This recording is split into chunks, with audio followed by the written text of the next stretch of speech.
కాకినాడ జిల్లాలో petrol diesel నిల్వలు సంపూర్ణంగా ఉన్నాయని ఎంపీ తంగెళ్ల ఉదయ్ శ్రీనివాస్ స్పష్టం చేశారు. కాకినాడలో ఉన్న పలు బంకులను స్వారు తనిఖీ చేశారు. యుద్దం కారణంగా దేశంలో కొంతమేర నిల్వలు తగ్గినా కేంద్ర రాష్ట్రాల ప్రభుత్వాల సమన్వయంతో ముందుకు వెళ్తున్నామని వెల్లడించారు. గత 2 రోజులుగా కొంతమేర కొరత ఉన్నప్పటికీ పూర్తిగా అందరికీ అందుబాటులోకి పెట్రోల్ డీజిల్ వచ్చిందని అన్నారు. ప్రజలు అందరూ ఆందోళనలు చెందాల్సిన అవసరం లేదని పేర్కొన్నారు.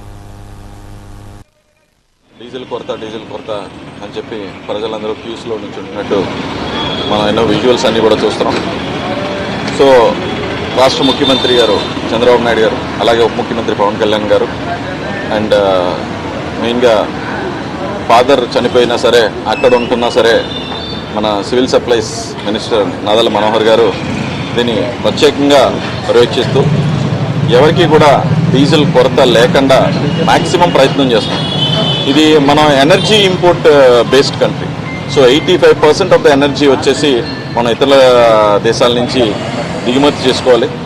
వార్ రావటం వల్ల, అక్కడ వెస్ట్ ఏషియా వార్ రావటం వల్ల ట్యాంకర్స్ అన్ని ఆగిపోవటం జరిగింది.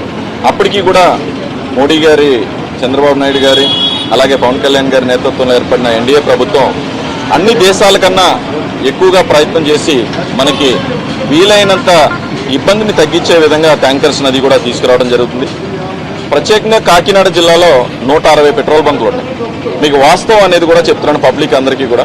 ఈ 160 పెట్రోల్ బంకులో ఎవ్రీడే కన్జంప్షన్ మన కాకినాడలో రెగ్యులర్గా కొరత లేనప్పుడు కూడా ప్రతిరోజు సుమారు 3,80,000 లీటర్లు జిల్లా వ్యాప్తంగా, అంటే కాజులూరు మండలంతో కూడా కలుపుకుని 3,80,000 లీటర్లు డీజిల్ని మనం వినియోగించుకుంటాం.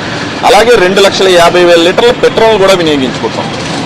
దీనికి యాక్చువల్గా పీపుల్ని భయభ్రాంతులకు గురి చేసి సోషల్ మీడియాలో డీజిల్ అయిపోతుంది లేదు అనటం వల్ల 3,80,000 కాస్త 6.5 లక్షల లీటర్లు ప్రతిరోజు మనం అంటే పానిక్ సిచ్యువేషన్లో 6.5 లక్షలు